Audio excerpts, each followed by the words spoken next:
Welcome, ladies and gentlemen, back to episode number 2 of the top 5 questions and answered, fueled by Hot Pockets. I love the pepperoni goodness, made with 100% real cheese.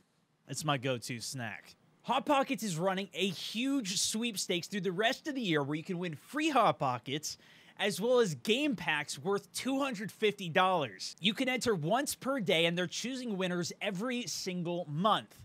Link is in the description below. Click it to enter as well as for all of the rules and details. And now, without further ado, let's jump into the top 5 Q&A. Coming in for question number 1, PlayerUnknown's Battlegrounds just this month introduced first person into their game as a regular mode you can queue into. We saw it previously in custom games, which I had played quite a few of, but now you can actually queue into it. So which do I prefer, first or third person? Based on all my previous experience with shooters, first person has always been my preference. So right now, and I say that as well because this is something brand new that I'm still feeling really fresh and excited to play, so I could be biased that way.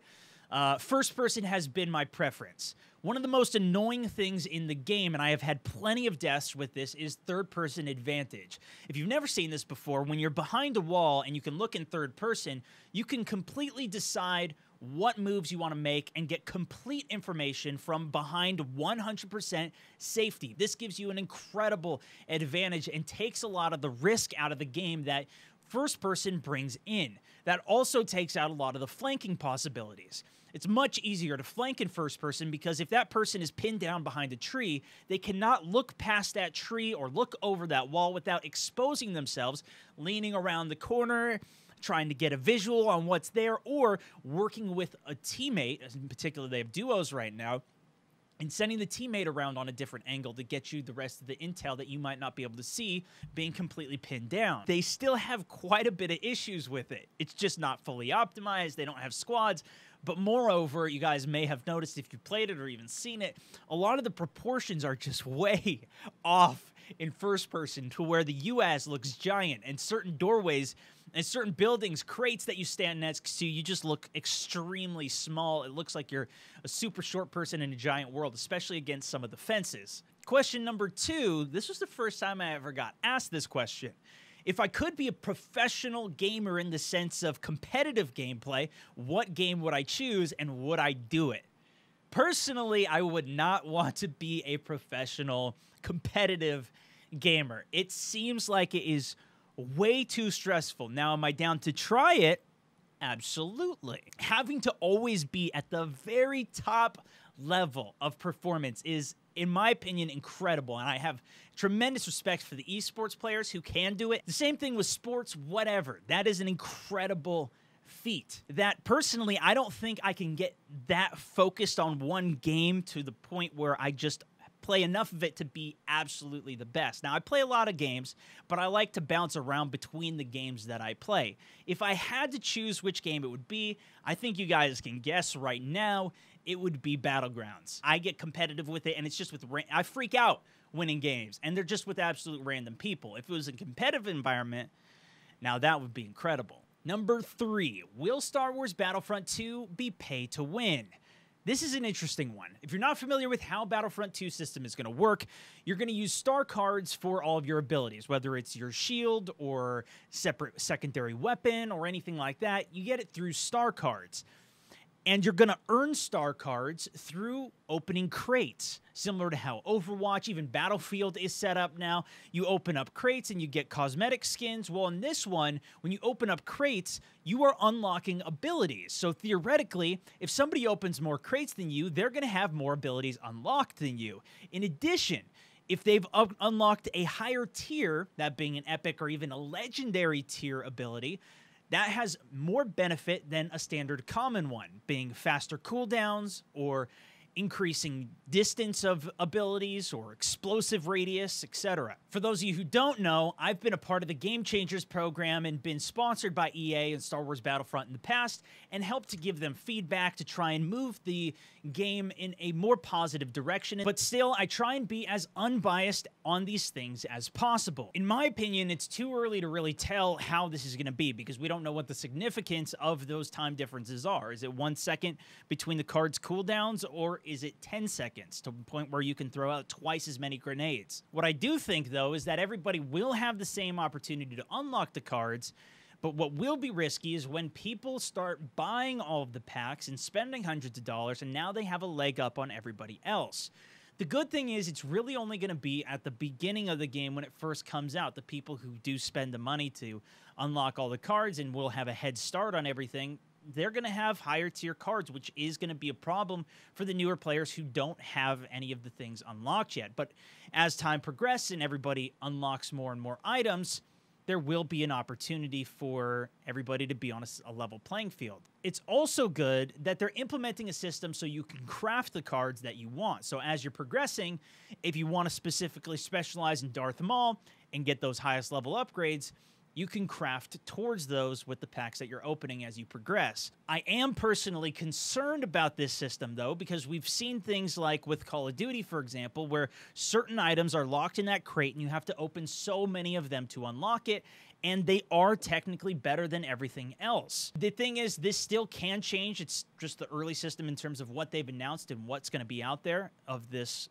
unlocking system and everything, but hopefully they put things in place to where you also have higher percentage chances of getting these items that you really want if you've opened X amount from actually earning them and you still haven't got anything. They do seem to have a system where there's going to be daily rewards and ways to unlock multiple crates, where it should be relatively easy, and of course with your progression, hopefully they make it easy enough to where you still can be well rewarded for playing the game and compete with these people that maybe just be spending a lot of money. And on the other end of the coin, it is nice for those people who don't want to spend 100 hours grinding out cases and just want to spend the $30 or whatever it might be to get the equivalent to those amount of crates and get some of that stuff unlocked or just build it themselves. So I can see both sides of the argument. Coming in for question 4, same lines as Battlefront 2, do I think that they should go back and draw inspiration from the original Star Wars Battlefront games? In particular, the most recent one that I really even played a lot more of was Star Wars Battlefront 2, but the old back in the day version. To this, I say absolutely. Those are classic games. That's kind of where this stems from, and I think a lot of people have a lot of really fond memories of that game, as I do. And in my opinion, they actually are doing that quite a bit. In particular with Star Wars Battlefront 2, the now 2017 version compared to the old one, it actually has a lot of similarities in terms of now having classes. The first Star Wars Battlefront didn't have that. The one that came out in 2015, well, they're bringing that back. That was in Star Wars Battlefront 2. They also now have all 3 eras for the multiplayer, which we also saw there. They also said that they're bringing back space battles. Now, I don't know if there's going to be things like the capture the flag type modes and space battles and landing on the Star Destroyers and the insanity that was there, but to me, it seems like they are drawing a lot of inspiration from those previous games. And I think that's rightfully so, and what, in my opinion, they should have done more of in the first Star Wars Battlefront in terms of how much content there was even in the game. And finally, question number 5. One of the most common ones that I've seen on my channel as well as just the internet in general, will PUBG be coming to console? Obviously, this is, well, you guys have heard this at this point. It is coming to Xbox first at launch. This has also been a huge debate. I asked the community manager, and she said that the game will be coming to PlayStation 4 eventually. It's not a permanent exclusive lock, although I don't know, and I haven't seen any hard evidence from the actual developers of when it's going to be coming to PlayStation 4, and I don't think that's something that they necessarily want to give out, because Xbox paid a whole mess of money, I'm sure, in order to get that exclusivity. I personally I've been super excited about this game and having a ton of fun with it. It's consumed me quite a bit, as it has with many other gamers now hitting record numbers continually. Coming to console, I think, is going to be extremely powerful, especially if they can get something that really works stable on it. That's one of the issues just on PC in general, is how stable is the game, and it's not very stable, especially after the most recent month 4 update. Well, if you could just spend $300 on a console and then get something that's stable to play it on, that could be really, really strong. And the other thing is, it depends on, is it going to be 30 frames per second or 60? How much graphics can you really get out of it?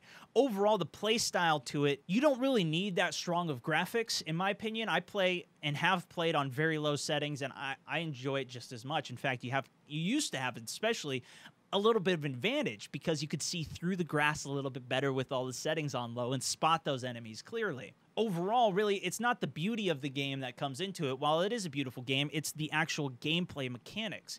But that's also something that's very concerning for me on console. Can they translate that over? One of the most intense parts of the game is the looting system. At the beginning, you know, it's not that hard. You just pick up some items, you can swap through it. But when you're in the heat of battle, you don't have any ammo, and you need to go pick it up off of somebody that you just killed, it becomes much more difficult to go and actually loot the body. And the system on PC is already complex enough because of how many attachments there are for each of the guns, how many different types of meds that you can use to heal yourself back up, as well as just the sheer volume of guns and ammo types. Trying to sort through that with just a joystick is going to be quite difficult. And I'm interested to see how they can successfully translate that to console, or maybe they need to take certain aspects of the game out. Regardless, I will be playing it when it is out on console, but I can't say it's going to be my main system just because of how well it works on PC right now, and I'm sure it's going to be even farther ahead. Just how much control you have, to me, feels better. But that wraps the top 5 for this episode. Let me know what you guys think about any of my answers or your own opinions about them in the comment section below. And if you have any questions for me for next month's episode, drop them there as well. Finally, a huge thank you again to Hot Pockets for sponsoring my channel and this series. They help make these types of things possible, and I greatly appreciate their support in this awesome content. That's it for this one, though. Thanks so much for watching. This is SwagMountain 64, over and out.